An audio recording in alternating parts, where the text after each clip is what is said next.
یہ وہ لمحہ ہے جب فائلوں کی سیاہی خود بولنے لگتی ہے اور طاقت کے ایوانوں میں بیٹھے لوگ پہلی بار خاموشی سے خوف محسوس کرتے ہیں۔ برسوں تک جس نام کو ایک فرد کی کہانی بنا کر پیش کیا گیا، اب وہ نام ایک دروازہ بن چکا ہے، اور ایسا دروازہ جس کے پیچھے سیاست، سرمایہ، شہرت اور جرم ایک ہی میز پر بیٹھے دکھائی دیتے ہیں۔ ایپسٹین فائلز کا یہ نیا انکشاف محض چند چہروں کا سامنے آنا نہیں ہے، بلکہ اس پردے کا ہلنا ہے جس کے پیچھے دنیا کے طاقتور ترین لوگ خود کو محفوظ سمجھتے رہے۔ سوال اب یہ نہیں کہ کون بے نقاب ہوا، سوال یہ ہے کہ اگلا نام کس ایوان میں زلزلہ برپا کرے گا۔ یہ کہانی محض چند ناموں کے سامنے آنے کی نہیں، بلکہ اس پورے نظام طاقت، خاموشی اور مفادات کی ہے جس نے برسوں تک ایک ہولناک سچ کو فائلوں کے سیاہ پردوں کے پیچھے چھپائے رکھا۔ اور یہ کہانی پاکستان کے اندر بھی ریویل ہو چکی۔ آپ سب پر سلامتی ہو، میں یاسر رشید ہوں اور آپ دیکھ رہے ہیں سنو نیوز۔ ناظرین، یہ خبر دراصل امریکہ سے اٹھنے والی اس گونج کی بازگشت ہے جس نے ایک بار پھر جیفری ایپسٹین کے گرد بنے ہوئے اندھیرے دائرے کو ہلا کے رکھ دیا۔ ایپسٹین کوئی عام مجرم نہیں تھا، وہ ایک ایسا کردار تھا جس کے گرد سیاست، دولت، شہرت اور طاقت کا گٹھ جوڑ موجود تھا، اور یہی وجہ ہے کہ اس کے جرائم صرف عدالتوں میں نہیں بلکہ فائلوں، کمروں اور بند دروازوں کے پیچھے بھی دفن کیے گئے۔ اب معاملہ یہ ہے کہ ایپسٹین فائلز میں شامل وہ نام جنہیں بلا جواز طور پہ سیاہ کر دیا گیا، وہ بالآخر سامنے آنا شروع ہو چکے ہیں۔ امریکی کانگریس کے رکن روکھنا نے یہ انکشاف کیا ہے کہ جن 6 طاقتور افراد کے نام عوام سے چھپائے گئے وہ محض اتفاقیہ نہیں تھے۔ ان ناموں کا چھپایا جانا خود اس بات کا ثبوت تھا کہ معاملہ صرف ایک فرد کے جرائم تک محدود نہیں ہے، بلکہ ایک پورا نیٹ ورک اس میں شامل رہا ہے۔ ان فائلز میں جن افراد کے نام اب منظر عام پہ آئے ہیں ان میں امریکی ارب پتی لیزلی ویکسنر شامل ہے، جو نہ صرف دولت کے اعتبار سے بااثر ہے بلکہ ایپسٹین کے ساتھ اس کے تعلقات پہ برسوں سے سوالات اٹھتے رہے۔ اسی طرح سلواتورے نوارا کا نام بھی سامنے آیا ہے، جس کے روابط اور کردار پر پہلے کبھی عوامی سطح پر بات نہیں کی گئی۔ پھر زوراب میکلاٹزے، لیونا کلیونوف اور نکولا کاپوتو جیسے نام بھی ان فائلز میں شامل ہیں جو مختلف ممالک اور طاقت کے مراکز سے جڑے ہوئے سمجھے جاتے ہیں۔ ان کے علاوہ دبئی کی ایک بڑی لاجسٹک کمپنی کے سربراہ کا نام بھی سامنے آیا ہے، جو اس بات کی نشاندہی کرتا ہے کہ یہ معاملہ صرف امریکہ تک محدود نہیں تھا بلکہ اس کی جڑیں بین الاقوامی سطح تک پھیلی ہوئی ہیں۔ یہاں سوال صرف یہ نہیں ہے کہ یہ نام کیوں چھپائے گئے، بلکہ سوال یہ ہے کہ انہیں کس کے حکم پر چھپایا گیا۔ روکھنا کا یہ کہنا ہے کہ یہ فائلز عوام کے سامنے لاتے وقت غیر ضروری سینسرشپ کی گئی، اور یہی سینسرشپ اس پورے عمل کی شفافیت پہ ایک سوالیہ نشان لگاتی ہے۔ لاکھوں ایپسٹین دستاویزات اب بھی سیاہ ہیں، جنہیں نہ صحافی دیکھ سکتے ہیں، نہ عوام، اور نہ ہی وہ متاثرین جن کی زندگیاں اس شخص اور اس کے نیٹ ورک نے برباد کی۔ ایپسٹین کیس کی تاریخ پہ نظر ڈالیں تو یہ واضح ہوتا ہے کہ ہر مرحلے پہ طاقت نے قانون کو پیچھے دھکیلا ہے۔ پہلے گرفتاری میں نرمی، پھر خفیہ معاہدے، اور آخر میں جیل میں پراسرار موت۔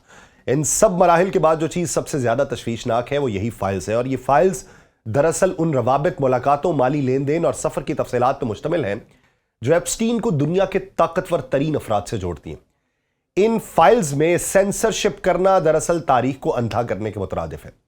غیر ملکی میڈیا یہ بتاتا ہے، جس میں روکھنا واضح طور پہ کہتے ہیں کہ اگر واقعی انصاف مقصود ہے تو ان فائلز کو مکمل طور پہ شائع کیا جانا چاہیے۔ ان کا موقف یہ ہے کہ جنسی استحصال کے متاثرین کے ساتھ سب سے بڑی ناانصافی یہی ہے کہ ان کے ساتھ ہونے والے جرائم کے ذمہ داروں کو تحفظ دیا جائے۔ جب نام چھپائے جاتے ہیں تو پیغام یہی جاتا ہے کہ طاقتور کے لیے قانون مختلف ہے اور کمزور کے لیے کچھ اور۔ یہ معاملہ اب صرف ایک سکینڈل نہیں رہا بلکہ ایک اخلاقی امتحان ہے۔ امریکن کانگریس میں بھی اس بات پہ سوال اٹھ رہے ہیں کہ آخر کب تک ان دستاویزات کو عوام سے چھپایا جائے گا۔ شفافیت کے دعوے کرنے والے نظام کے لیے یہ ایک لمحہ فکریہ ہے کہ اگر سچ سامنے آ جائے تو شاید کئی چہرے بے نقاب ہو جائیں گے، اور یہی خوف اس سینسرشپ کی اصل وجہ بنتا دکھائی دیتا ہے۔ اس کہانی کا سب سے دردناک پہلو وہ متاثرین ہیں جن کی آواز آج بھی دبائی جا رہی ہے۔ ان کے لیے ایپسٹین صرف ایک نام نہیں بلکہ ایک زخم ہے جو آج بھی تازہ ہے۔ جب وہ دیکھتے ہیں کہ لاکھوں دستاویزات اب بھی سینسر شدہ ہیں تو ان کے اندر یہ احساس مزید گہرا ہو رہا ہے کہ انصاف شاید ابھی بھی بہت دور ہے۔ شفافیت کا فقدان صرف اداروں پر نہیں بلکہ پورے معاشرے پہ سوال کھڑا کرتا ہے۔ دبئی کی لاجسٹک کمپنی کے سربراہ کا نام سامنے آنا اس بات کی علامت ہے کہ یہ نیٹ ورک جغرافیائی سرحدوں کا پابند نہیں تھا۔ طاقت، دولت اور اثر و رسوخ نے اسے عالمی شکل دی۔ یہی وجہ ہے کہ اس کیس کی فائلز کو مکمل طور پہ کھولنا بہت سے طاقتور حلقوں کے لیے خطرناک ثابت ہو سکتا ہے، لیکن اگر سچ کو ہمیشہ کے لیے دفن کر دیا گیا تو یہ صرف ایپسٹین کے متاثرین کے ساتھ نہیں بلکہ آنے والی نسلوں کے ساتھ بھی ناانصافی ہوگی۔ اب صورتحال یہ ہے کہ دنیا کی نظریں امریکہ پہ جمی ہوئی ہیں۔ سوال یہ نہیں کہ 6 نام سامنے آ گئے، سوال یہ ہے کہ باقی نام کب آئیں گے۔ रोखन्ना के इंकशाफात ने एक दरवाज़ा खोला है, मगर उस दरवाजे के पीछे अभी एक तवील राहदारी है जिसमें बेशुमार स्याह फाइलें पड़ी हुई हैं। जब तक वो फाइलें खुल नहीं जाती इस कहानी का इख्तिताम मुमकिन नहीं है। इस मरहले पर कहानी एक और नए मगर ज्यादा नाजुक मोड़ में दाखिल होती है, क्योंकि अब सवाल सिर्फ उन 6 नामों तक महदूद नहीं रहा जो सामने आ चुके, बल्कि असल बहस उस दायरे पे आ गई है जिसे तफ्तीशी हल्के मशकूक नेटवर्क कहते हैं। गैर मुल्की मीडिया की रिपोर्ट्स, अदालती दस्तावेजात और एप्स्टीन के साबिका राबितों की बुनियाद पर अंदाजा लगाया जा रहा है कि ऐसे दर्जनों नाम हैं जो बराह रास्त या बिलवास्ता तौर पर इस केस के गिर्द घूमते रहे, मगर ताहाल उनके बारे में हतमी तौर पर कुछ सामने नहीं लाया गया। अमरीकी अदालती रिकॉर्ड और सहाफती तहकीकात के मुताबिक तकरीबन 50 से 60 अफराद ऐसे हैं जो मुख्तलिफ सतहों पर एप्स्टीन के साथ रवाबित में रहे। उनमें साबिक सियासतदान भी हैं, बड़े सरमायाकार भी हैं, आलमी मालियाती इदारों से जुड़े हुए अफराद भी हैं, शाही खानदानों के करीब समझे जाने वाले किरदार भी हैं और बैनुल-अक़वामी कारोबारी शख्सियात भी हैं।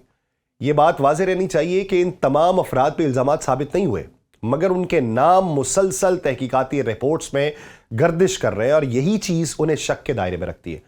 उन मशकूक नामों में चंद ऐसे साबिक अमरीकी और यूरोपीय सियासतदानों का जिक्र मिलता है जो माजी में एप्स्टीन के निजी तैयारे पर सफर कर चुके थे या उसकी मिल्कियत में मौजूद जजीरों पर गए। उसी तरह आलमी फाइनेंस से जुड़ी चंद शख्सियात हैं जिन्होंने एप्स्टीन के जरिए सरमायाकारी के मामलात किए या उसके माली नेटवर्क से फायदा उठाया।